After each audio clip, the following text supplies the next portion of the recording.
So long term అంటే శ్రీనివాసలేస్ ఎందుకు అంటున్నానో ఇది రీజన్. మీకు ఎక్కడా లేవు ఇది లేవని చెప్తున్నా, ఇదే ఇంకెక్కడా లేవని మళ్ళీ చెప్తున్నా.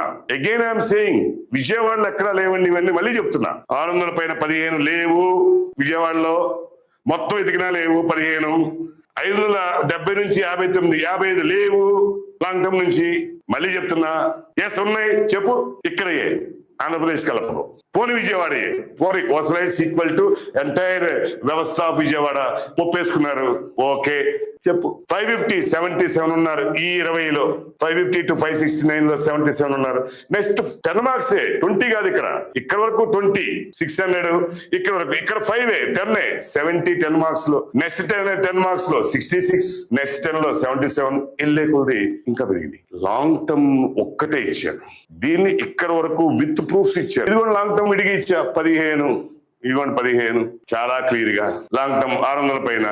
ఇక్కడ చూడండి 30 మార్కుల్లో 55. మీ దగ్గర లేరంటున్నా, ఇంతమంది లాంగ్ టర్మ్ నుంచి లేరంటున్నా. ఉందని చెప్పండి, లాంగ్ టర్మ్ సపరేట్ చేసి ఆ పేర్లు ఇవ్వండి, నేను చెప్తా ఉన్నారా లేదో.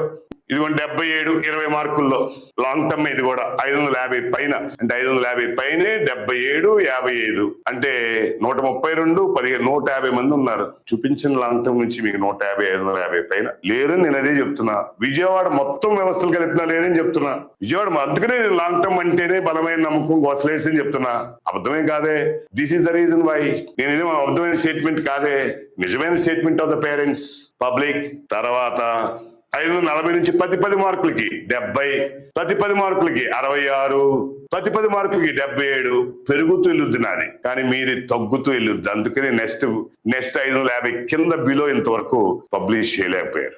ఉన్న ఆ ఇంటర్మీడియట్ టాపర్స్ తోనే ఏదో కొన్ని ర్యాంకులు అలా చూపించి మాదే ఫస్ట్ మాదే ఫస్ట్ మాదే ఫస్ట్. ఎవరికి కావాలి మీ ఫస్ట్లు? సీట్లు కావాలి మాకు. ఎక్కువ మంది పేరెంట్స్ హ్యాపీగా ఉండాలి, ఎక్కువ మంది పిల్లలు హ్యాపీగా ఉండాలి, ఎక్కువ మంది డాక్టర్స్ అవ్వాలి, ఎక్కువ మంది పర్సంటేజ్ ఆఫ్ స్టూడెంట్స్ మీ వ్యవస్థల నుంచి డాక్టర్స్ కి వెళ్ళాలి. అక్కడ పోటీ పడండి, నేను పడతా మీరు పడండి, అది స్పోర్టివ్ గా చేసుకుందాం.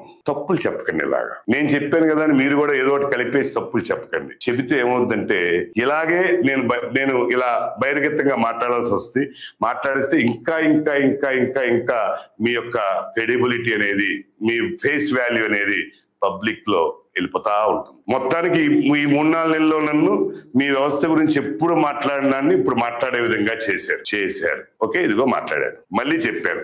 నెక్స్ట్ వన్ ఇది. ప్రస్తుతానికి ఈ రోజు ఒక్కసారి రిజల్ట్ ను కంపేర్ చేయాల్సిన అవసరం వచ్చింది కాబట్టి, తప్పులు మాట్లాడుతున్నారు కాబట్టి ఆ తప్పులు నేను మళ్ళీ ఒక్కసారి వాళ్ళ గురించి కాదు, పబ్లిక్ గురించి, పేరెంట్స్ గురించి చెప్పాల్సిన అవసరం వచ్చింది కాబట్టి చెప్పాను.